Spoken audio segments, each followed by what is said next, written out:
Dajjaluna kadzabun, para dajjal pendusta. Para dajjal pendusta. Saya hakul yakini bahwa Dajjal sudah bebas dari rantai-rantai mengikatnya. Tapi Dajjal belum memunculkan diri ke permukaan.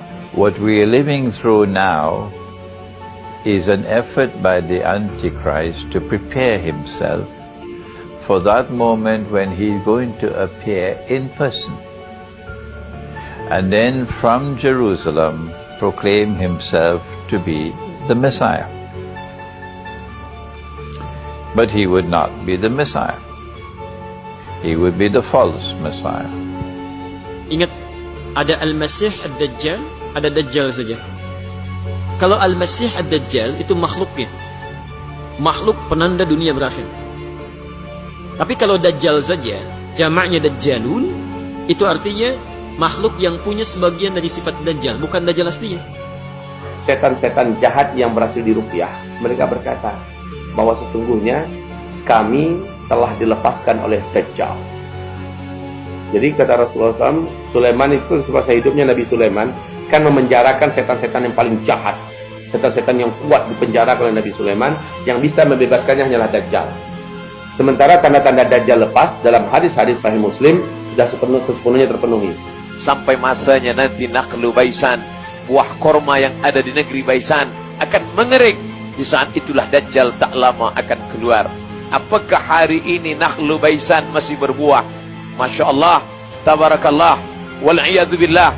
Allah menunjukkan kebenaran hadis Nabi Muhammad SAW. Nakhlu Baisan hari ini berkurang, bahkan sebagiannya mati, pokok-pokoknya mengering.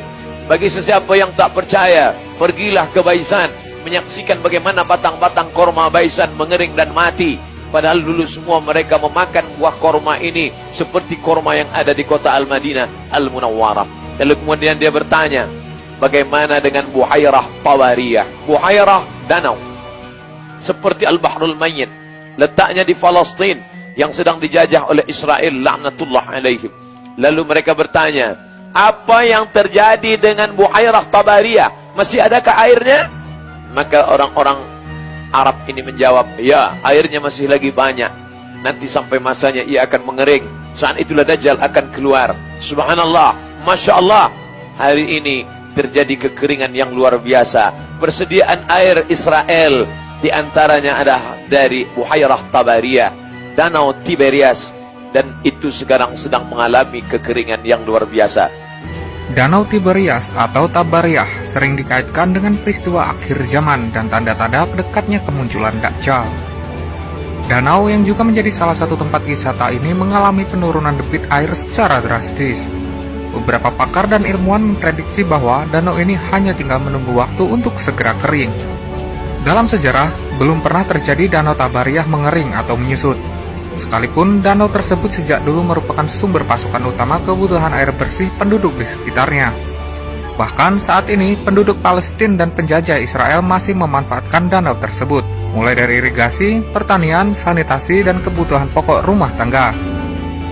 Turunnya permukaan air danau ini menjadi salah satu tanda-tanda kedatangan Dajjal. Dan faktanya saat ini Danau Tabariyah benar-benar menyusut. Ini tentu menjadi musibah bagi kita semua, karena tanda kemunculan Al-Masih Ad-Dajjal akan membawa fitnah yang besar bagi umat Islam dimanapun berada. Lalu kemudian pertanyaan yang ketiga tentang Ain Zaghar. Ain, mata air, Zaghar, yang ada di tepi Bahrul Mayyit, Jordan, yaitu Laut Mati. Di ujung tepi laut itu, Laut Mati itu, ada air tawar bernama Ain Zaghar. Masih adakah Ain Zaghar itu? Mereka menjawab, masih. Masih tawarkah airnya? Masih. Nanti sampai masanya Ain Zaghar akan tersumbat. Dan hari ini terbukti 3 tanda yang ada dalam hadis riwayat Fatimah binti Qais terbukti dengan nyata. Laut Mati diposisikan antara Israel, Jordan, dan tepi barat di titik terendah di bumi. Selama bertahun-tahun Laut Mati telah kehilangan lebih dari sepertiga dari luas permukaannya. Permukaan air saat ini menurun lebih dari 1 meter setiap tahun. Muara diperkirakan turun dari 411 hingga 430 meter di bawah permukaan laut pada 2020. Iklim panas dan kering dari daerah juga membuat Laut Mati sulit untuk memulihkan dirinya. Sebagai akibatnya, kadar garam danau meningkat. Laut Mati juga terancam oleh perusahaan kosmetik yang mengekstrak air mineral untuk membuat produk-produk kecantikan. Hotel-hotel dan tempat-tempat yang dibangun di sepanjang garis pantai juga melepaskan limbah ke laut mati. Tapi Dajjal belum memunculkan diri ke permukaan, tapi dia mengendalikan seluruhnya di balik kegelapan. Dan dustanya bukan dusta biasa. Yuhadditsunakum bima lam tasma'uhu wa la yasma'unahu aba'ukum. Dia akan berbicara pada Anda tentang agama. Jadi dustanya masalah agama. Dan Dajjal sudah melepaskan setan-setan yang ditawan dan ditahan oleh Nabi Sulaiman. Merekalah yang mendatangi orang-orang kuat di muka bumi ini untuk dihancurkan. Maaf ya, saya katakan pada Anda sekarang, tolong catat ini ya. Liberalisme, pluralisme itu lebih berbahaya daripada kemusyrikan. Orang musyrik syirik untuk dirinya, dia bisa bertobat. Tapi liberalisme dan pluralisme bisa menghambat orang dapat hidayah. Non-muslim mau masuk Islam, begitu bertanya pada orang ini, ngapain semua agama itu sama? Memang fitrah kamu begini, menuju pada Tuhan yang sama. Allahu Akbar. Wahai istriku, dengarkan bahwa orang yang berceramah tentang Dajjal akan terlebih dahulu mati. Dajjal akan muncul nanti, kata Rasulullah, ketika tidak ada lagi da'i, ulama, ustadz, mubaligh yang berbicara tentang Dajjal di mimbar-mimbar.